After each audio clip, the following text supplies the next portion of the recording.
Então abra lá, Marcos capítulo 11. A gente não está nem 3 anos e já está chegando no capítulo 11, olha só.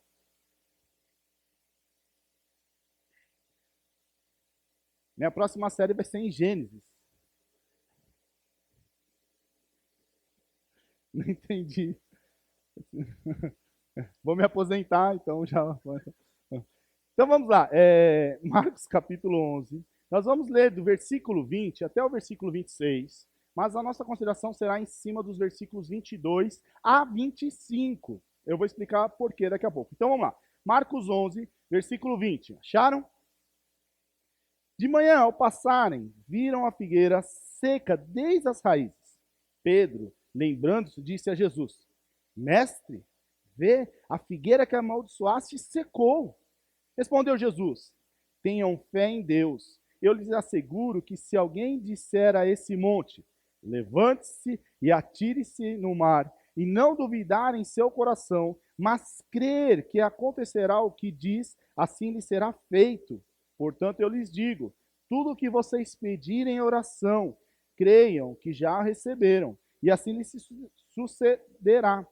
E quando estiverem orando, se tiverem alguma coisa contra alguém, perdoem-no, para que também o Pai Celestial lhes perdoe os seus pecados. Mas se vocês não perdoarem, também o seu Pai que está nos céus não perdoará os seus pecados.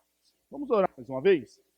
Senhor nosso Deus, nosso Pai, rogamos agora a sua graça, a sua bênção sobre todos nós, para que sejamos edificados com a sua palavra e que ao explicitar, Senhor, o seu texto, saiamos daqui empolgados, encorajados e preparados para viver a sua verdade, testemunhando do Senhor e vivendo para o Senhor. Então, ó Pai, nos abençoe nesse momento, em nome de Jesus. Amém. Muito bem, vou contar uma historinha para vocês. Amy era uma linda menininha de 5 anos de idade. Sua família era cristã e eles iam todos os domingos à igreja e realizavam um culto doméstico. Era uma igreja, uma família bem piedosa. Ela era muito feliz, exceto por um desejo secreto que ela tinha. Amy queria ter olhos azuis. Aqueles olhos chamativos, azuis, como a sua mãe, como o seu pai e os seus outros irmãos. Todos eles tinham olhos azuis. Só Amy que não. Um dia, na escola bíblica, ela aprendeu que Deus responde todas as orações. E ela fez o quê? Estava empolgada para chegar e orar ao Senhor, para que o Senhor, então, realizasse o desejo. Então ela orou e foi dormir. Orou com fé, sendo sincera. Ela orou como aquela criança, toda empolgada no Senhor. Uma oração autêntica. Só que na hora que ela acordou e olhou no espelho, ela ainda continuava com os olhos castanhos. Naquele momento, ela ficou muito decepcionada com Deus. Como que pode esse Deus que ele não atende a minha oração? Anos se passaram. Ela acho que esqueceu até desse fato. Só que Amy se tornou uma missionária. E ela era uma missionária enviada para comprar crianças para Deus. Como assim comprar crianças para Deus? Ela tinha um trabalho onde ela comprava crianças que eram vendidas para serem sacrificadas num determinado lugar, num templo pagão. E o que ela fazia? Ela ia lá e comprava essas crianças e levava essas crianças embora, libertava essas crianças. Para poder entrar naqueles templos, sem ser reconhecida, pois estrangeiros não eram bem-vindos, ela precisou se disfarçar. Ela passava pó de café na pele, ela cobria os cabelos e ela se vestia como as mulheres do local. Então ela entrava livremente no templo e conseguia comprar essas crianças, dizendo que ia sacrificar essas, mas ela libertava essas crianças. Um dia, uma amiga, companheira missionária dela, olhou para ela, e ela disfarçada, indo para o templo, disse: "Poxa, Amy, como você ficou bem caracterizada, quase não te reconheci. Você já pensou como você faria para se disfarçar se tivesse os olhos azuis como os olhos de toda a sua família?" Então, a missionária falou: "Que maravilhoso que é esse Deus." Emily olhou então para duas crianças que tinha comprado, e naquele dia, no seu interior, no seu coração, ela agradeceu a Deus por não ter atendido a oração quando ela era criancinha, de fazê-la ou de transformar os olhos castanhos dela em olhos azuis. Meus irmãos, o que é a oração? O texto que nós acabamos de ler diz que se você falar para uma montanha, se jogue, ele vai fazer isso, não é? Hoje em dia, se tem algo que tem tanta confusão sobre oração, sobre alguma coisa da teologia, é justamente na oração. Pessoas estão fazendo da oração um rito mágico, algo que você utiliza para conseguir benefícios próprios. E, às vezes, não tendo nada relacionado com o Senhor ou com o plano de Deus. E muitas pessoas utilizam textos como esse, ou como o texto de Tiago, e fazem da oração algo que nós não encontramos nas Escrituras. Sendo assim, nós vamos, você que está anotando, nós temos como tema a oração que tem poder? Não, a oração que revela o poder de Deus. Qual é a oração que realmente revela o poder de Deus? A oração, segundo os princípios bíblicos, ela é fundamental, ela é essencial para a vida do cristão. Sem oração, não tem piedade. Sem oração, você não vive uma vida para o Senhor. É a mesma coisa, eu leio muito a Bíblia, mas se você não tem uma vida de oração, não vai dar certo. Mas eu tenho muita oração, mas não tem Bíblia, como nós vimos hoje pela manhã, na palavra, não tem o conteúdo da palavra, também fica difícil. Então, a oração ela é fundamental porque ela serve para manter o cristão confiante, manter o cristão consolado, para manter o cristão praticando o quê? O plano de Deus para esse mundo.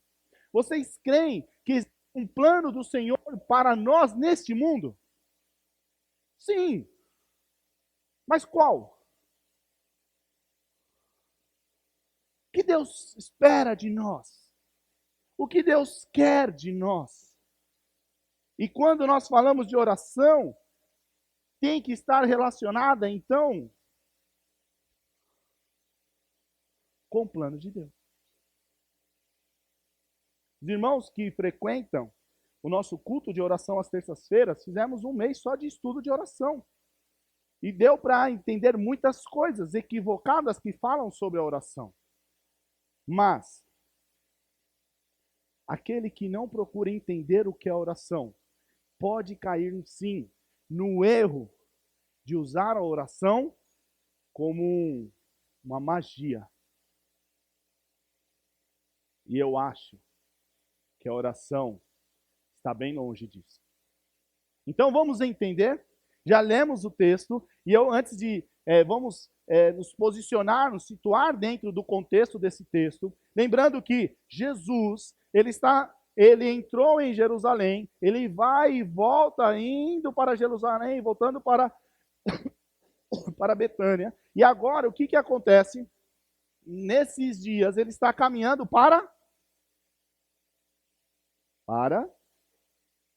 estava caminhando para o banquete, não é isso?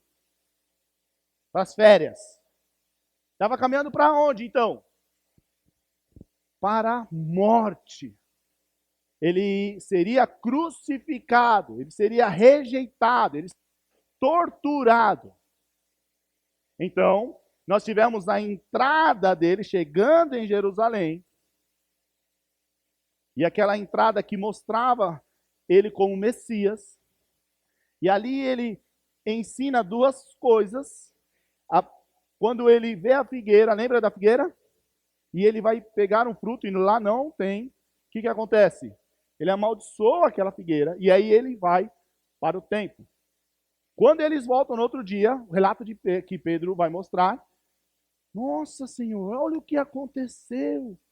E Jesus estava mostrando o que estava acontecendo, estava fazendo uma analogia à espiritualidade do povo e à rejeição do povo.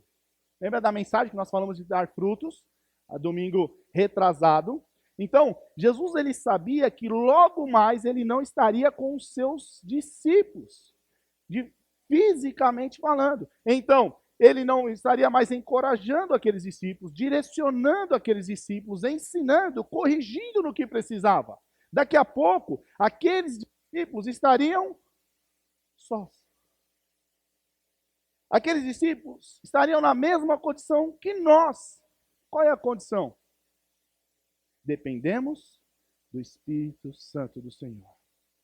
Dependemos, então, da ação do Espírito Santo trabalhando nas nossas mentes, trabalhando nos nossos corações, nos trazendo consolo.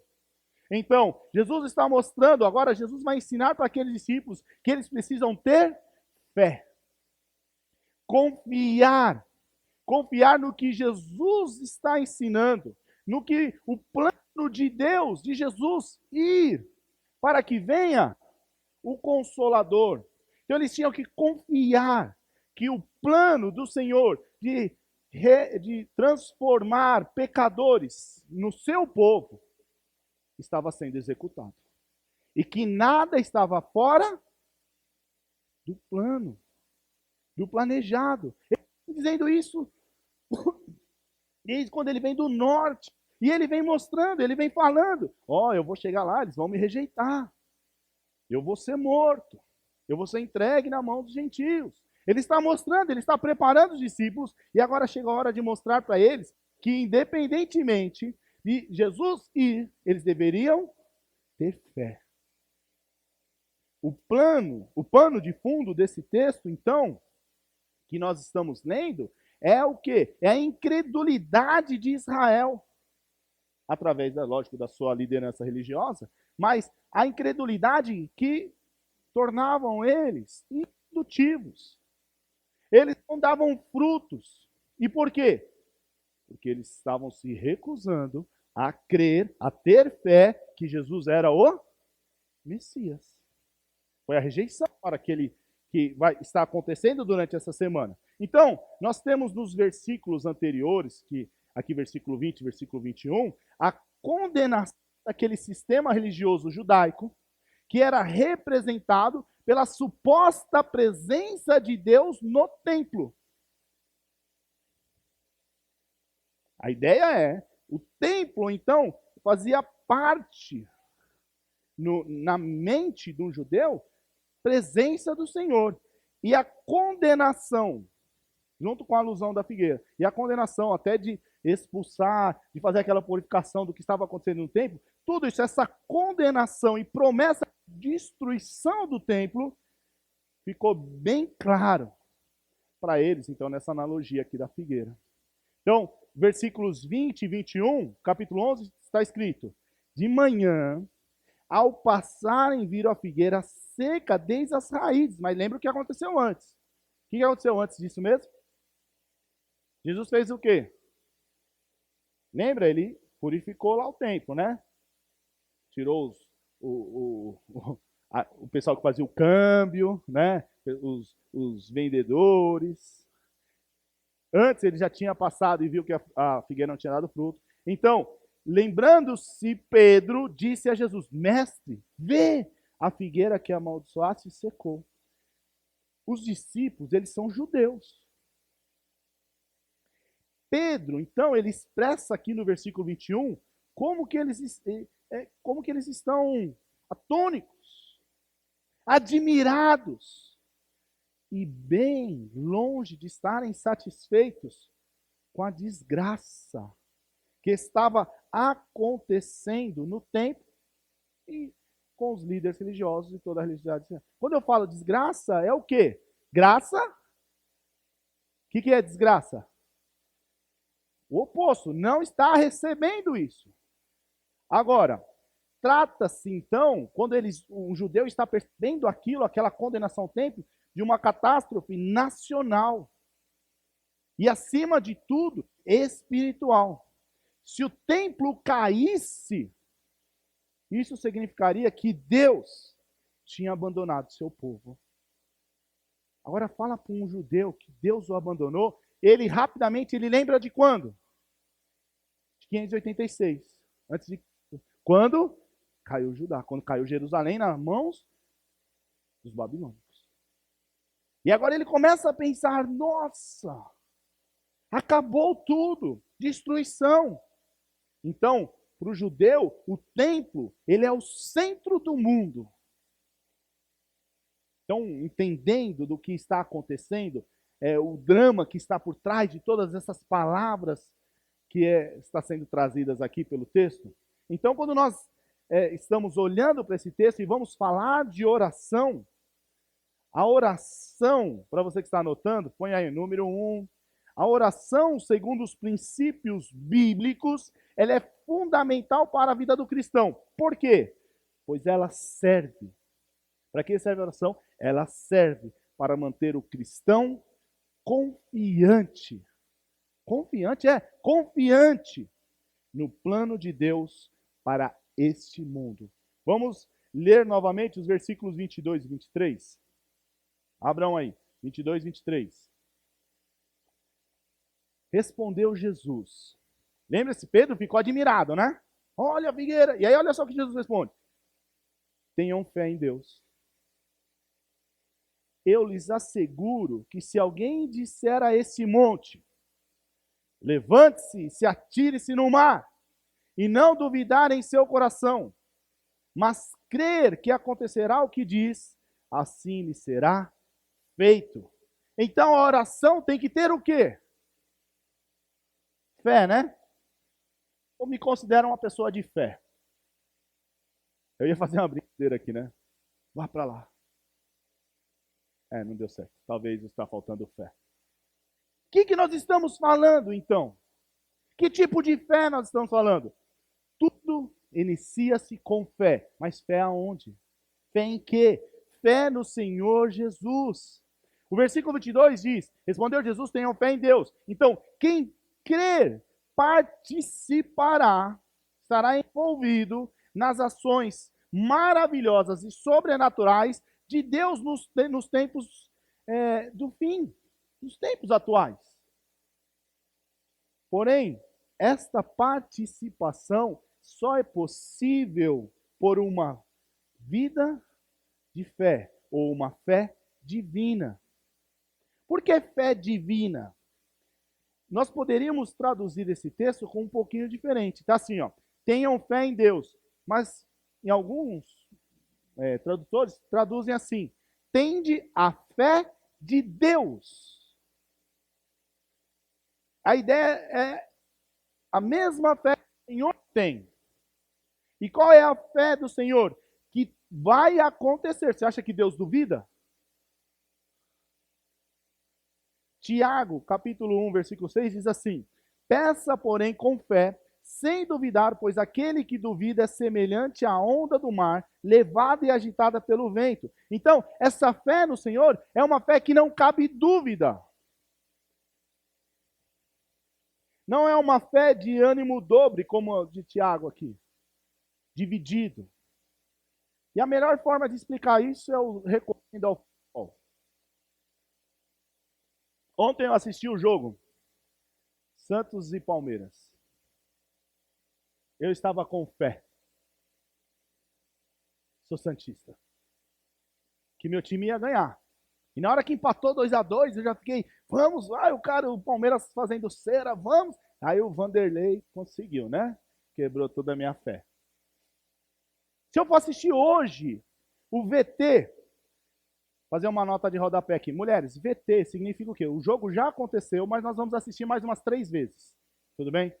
Ficar claro, porque as mulheres têm dificuldade de entender isso, né? Então nós vamos e nós acreditamos o quê? Eu já não acredito mais, eu já não tenho mais fé que o Santos vai empatar o jogo. Por quê? Porque já aconteceu.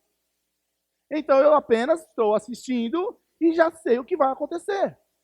Quando nós estamos falando de uma fé sem duvidar, então eu estava com fé que o Santos ia ganhar. Mas, né, Palmeiras com um time bem estruturado, né, na casa deles, todas essas coisas. É uma fé que, né, não fiquei tão surpreso por o Santos ter perdido. Mas quando eu assisto o VT, eu tenho a certeza. Não é isso? Por que no VT eu tenho a certeza? Porque já aconteceu, né? Já é. As coisas do Senhor são assim. A fé do Senhor não é uma fé que eu acho que pode acontecer. Essa fé, sem duvidar, é a certeza que vai acontecer. Por exemplo, vamos fazer o teste? Você acha que Jesus vai voltar? Tem certeza? Precisa de VT?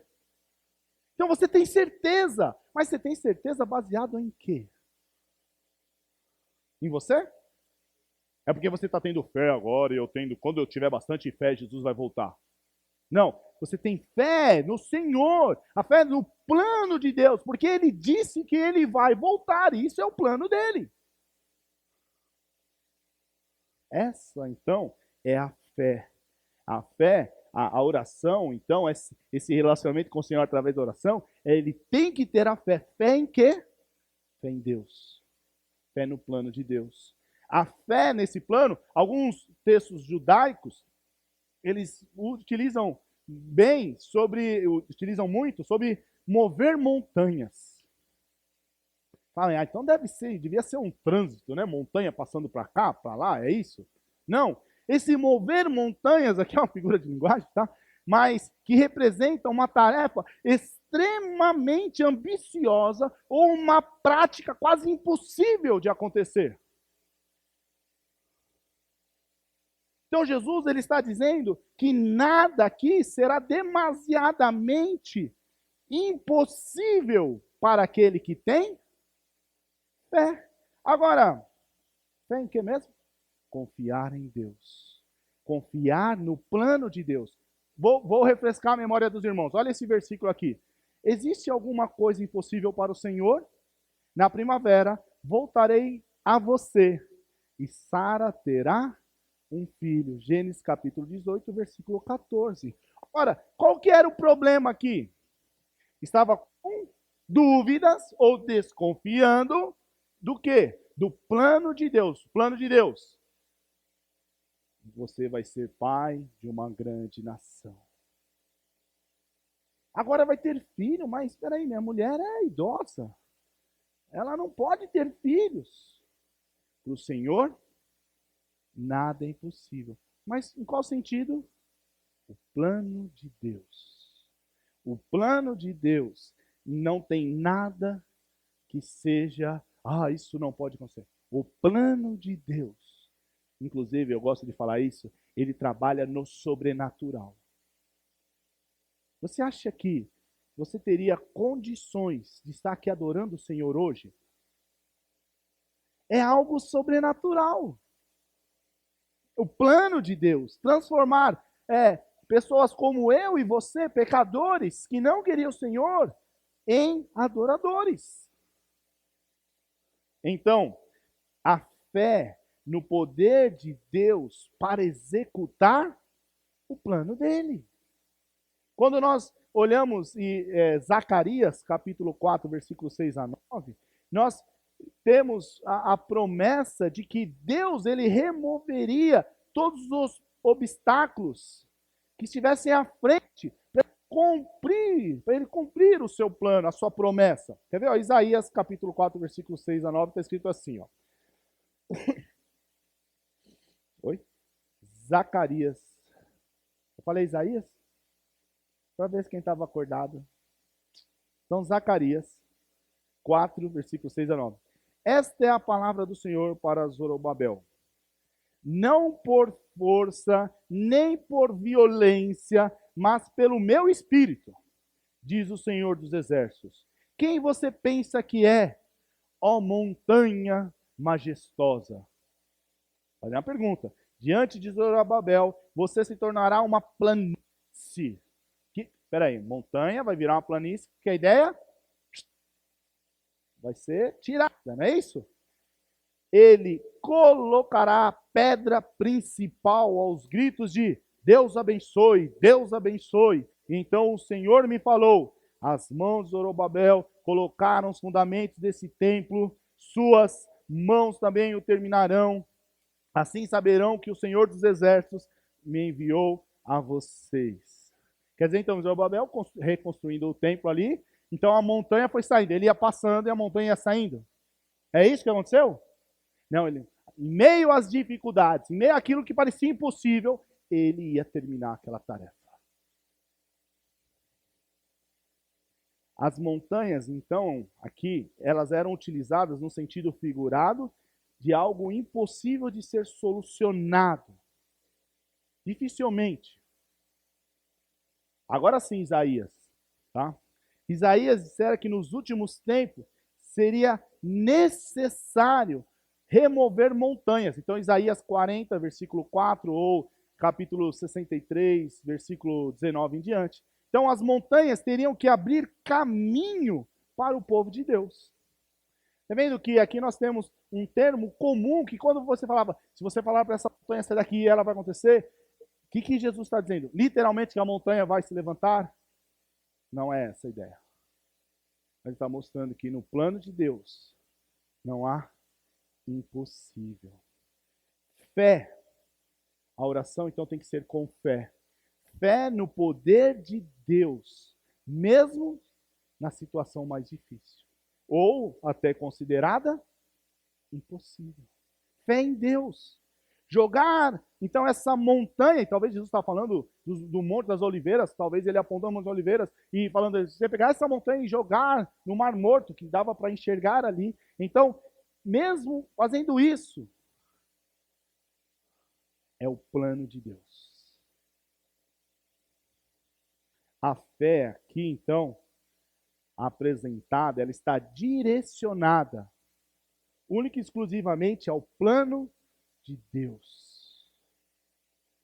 E não aos desejos e anseios particulares das pessoas. Naquilo, então, a fé está naquilo que o Senhor é e no que Ele prometeu fazer. Já dissemos, então, que a oração, então, ela precisa ter fé. E é isso que o texto está mostrando. Fé de que Deus tem um plano. Vamos voltar aqui o contexto. Os discípulos agora, o que vai acontecer com eles? Eles vão ficar sozinhos, entre aspas, porque vai vir um consolador. Mas eles não terão mais Jesus ali para eles, que está caminhando com eles já há 3 anos, ensinando, exortando. Eles tinham que ter fé que o plano de Deus está acontecendo, mesmo ele sendo morto. Peraí, o nosso mestre, lembra a dificuldade que nós vimos lá no capítulo 10? A dificuldade deles entenderem isso? O nosso Messias, fé no plano de Deus. Meus irmãos, você confia no plano de Deus para a sua vida? Mesmo quando a sua vida está um caos? Não, mas como que pode o plano de Deus na minha vida se eu agora não tenho dinheiro para comprar o pão? Como que está a minha fé no plano de Deus se agora eu tenho aquele marido que ele chega todo dia bêbado? Como que está agora a minha fé no plano de Deus se o meu filho, eu percebo que ele está usando drogas? E agora? Qual é o plano de Deus para a sua vida? Qual foi o plano de Deus para Jeremias? Qual foi o plano de Deus para Jó? Qual foi o plano de Deus para Jesus Cristo?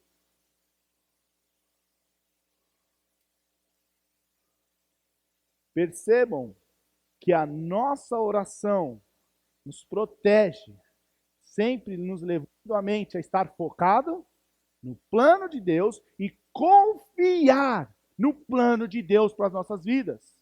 Porque quando vir o momento difícil, e eu creio que eu estou dentro do plano de Deus, eu continuo, eu não paro, eu não me entrego à depressão, eu não me entrego à ansiedade, eu não desisto, eu não saio, eu não fico, viro a pá e fico louco, saio por esse mundo. Eu me mantenho, porque eu confio no Senhor. Sabe o que todo dia nós precisamos para manter essa confiança? Oração. Orar no plano de Deus. Que o plano de Deus vai acontecer. Temos a certeza disso. Que eu consiga viver esse plano de Deus. Porque eu sempre vou estar dentro do plano de Deus. Agora, um segundo ponto, olhando aqui, você que está anotando, então a oração, segundo os princípios bíblicos, é fundamental para a vida do cristão, pois ela serve para manter o cristão o quê? Consolado pelo plano de Deus para esse mundo. Olha o versículo 24. Portanto, eu lhes digo, tudo o que vocês pedirem em oração, creiam que o já receberam. E assim, vai acontecer o quê? E assim sucederá, acontecerá. O consolo vem através da certeza de que o plano de Deus já foi planejado. Peraí, o plano de Deus fica meio estranho, né? Mas é isso mesmo. O plano de Deus, ele foi planejado, e ele foi planejado antes mesmo da fundação do mundo. O plano de Deus, ele não está refém dos pedidos ou da postura humana. Ele não está refém disso, porque o plano de Deus, ele antecede a criação do mundo.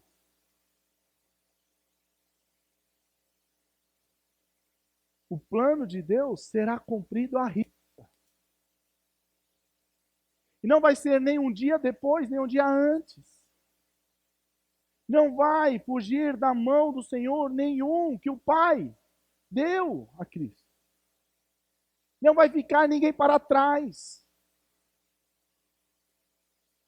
Esse tipo de mentalidade sobre o plano de Deus nos fornece, então, a certeza do que é fiel.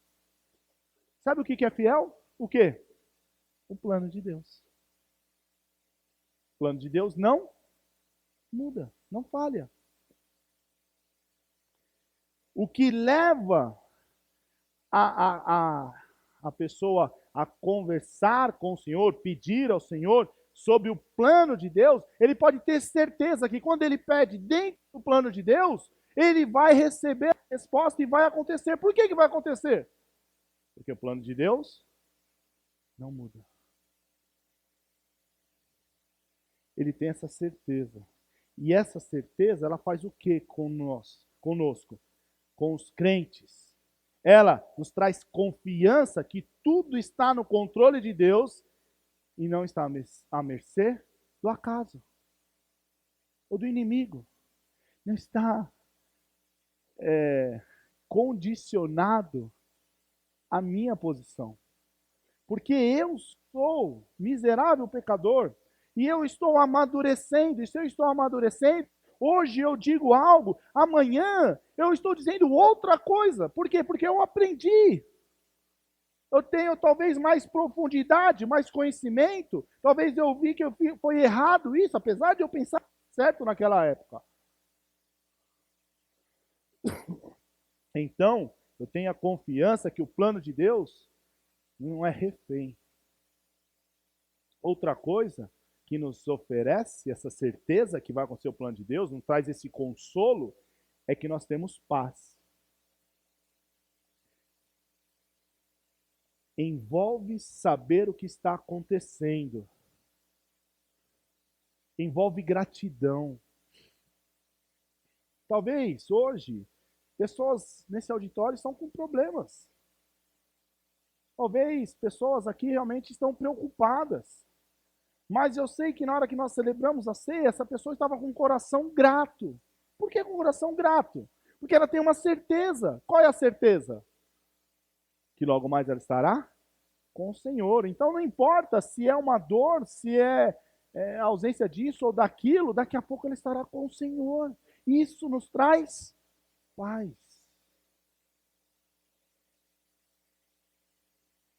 Isso nos ensina a ter paciência. Não sei se já aconteceu isso com você, mas às vezes você conversando até com pessoas mais novas, crianças, e você vê aquela pessoa falando ou fazendo tal coisa e fala assim, daqui a pouco ele não vai mais fazer isso, nem falar mais isso. Por quê? Porque ele vai amadurecer. Então existe um plano natural do ser humano de desenvolvimento, né? Vai amadurecendo, que você, já que tem isso, eu vou até esperar, ser mais paciente. E isso envolve então a paz. E outro ponto que nos traz consolo, porque você ter fé no plano de Deus, sabe que não é inútil. Então, traz ânimo. Não importa o que esteja acontecendo, eu estou repetindo várias vezes as dificuldades, mas em meio às dificuldades não é inútil. Então, quando eu oro ao Senhor, eu estou conversando com Ele, e eu estou falando do plano dele, e essa oração está fazendo o que comigo? Me lembrando, trazendo à mente o plano de Deus. E esse plano de Deus está me enchendo de ânimo. Por quê? Porque eu sei que não é inútil, porque vai acontecer. Está servindo, tem um propósito.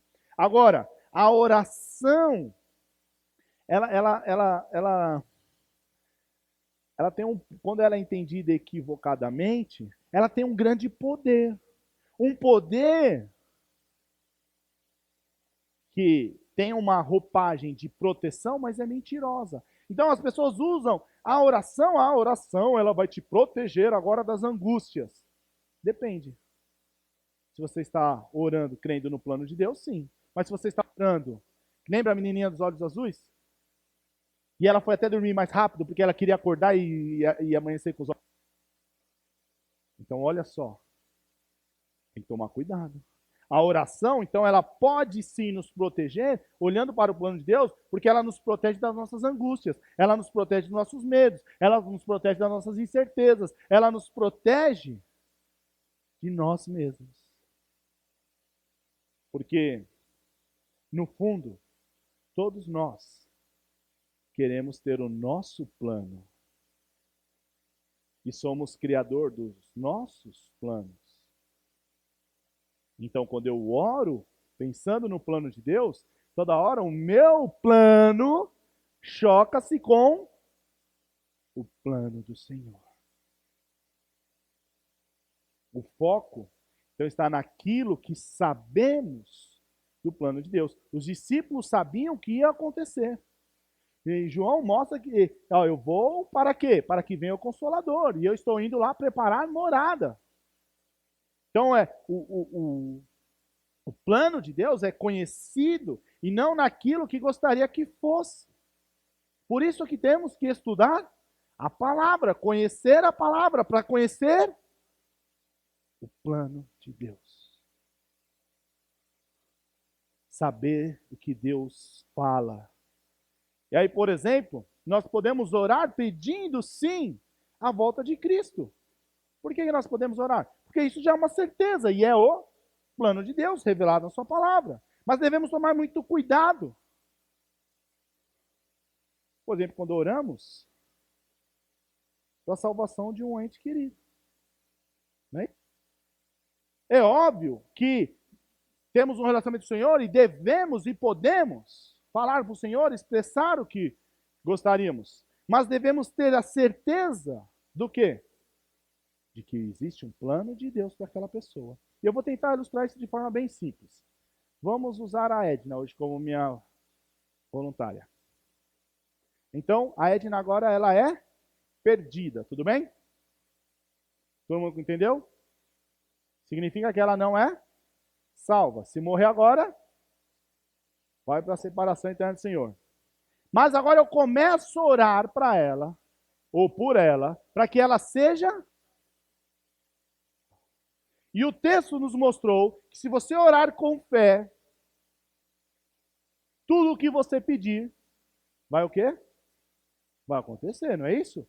Então eu vou orar para ela e ela vai para o inferno, porque ela não aceitou a Cristo. O problema? Minha oração teve algum problema?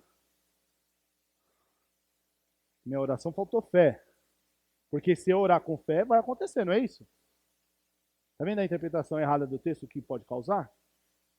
Agora, se eu oro, Senhor, eu quero, eu desejo, gostaria sim, mas é o seu plano. Então, se no plano de Deus ela for uma eleita, ela será salva. Se não for, é Deus.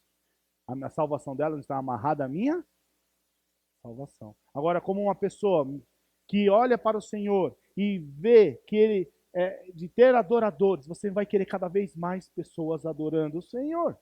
E principalmente aquelas que estão próximas de nós.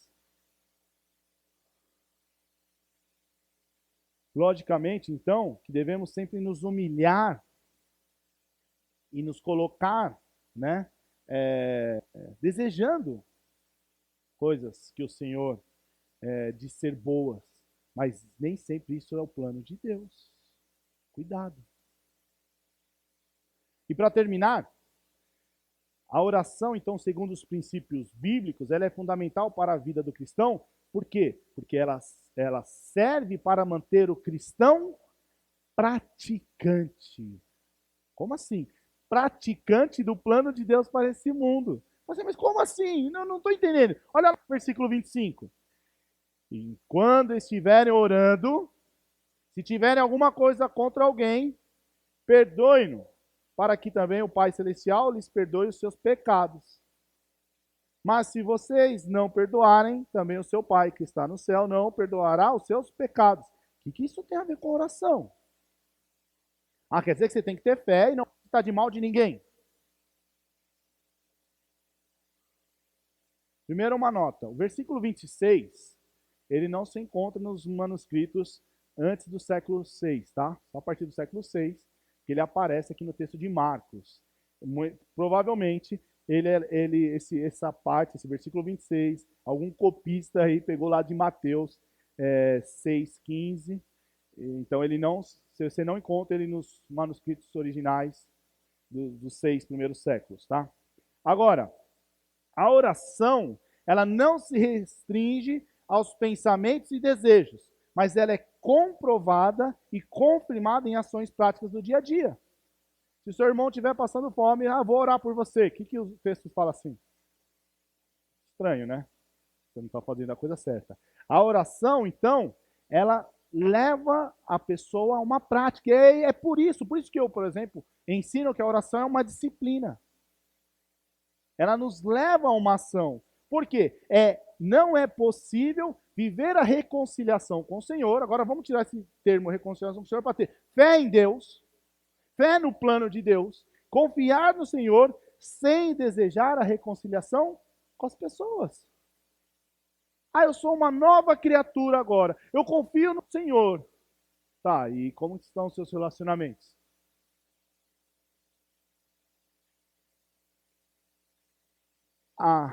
Então, o perdoar é uma evidência de fé em Deus. Fé no Senhor. Só pode perdoar quem? Quem tem fé no Senhor. Agora, a oração, ela precisa ser exercida com fé, confiando, tendo a certeza no plano de Deus. Você tem tanta certeza no plano de Deus que daqui a pouco você estará com Cristo e não quer perdoar agora? Tem alguma coisa que não está encaixando. Perdoar, então, é uma evidência de um coração transformado, logo disposto a seguir o plano de Deus.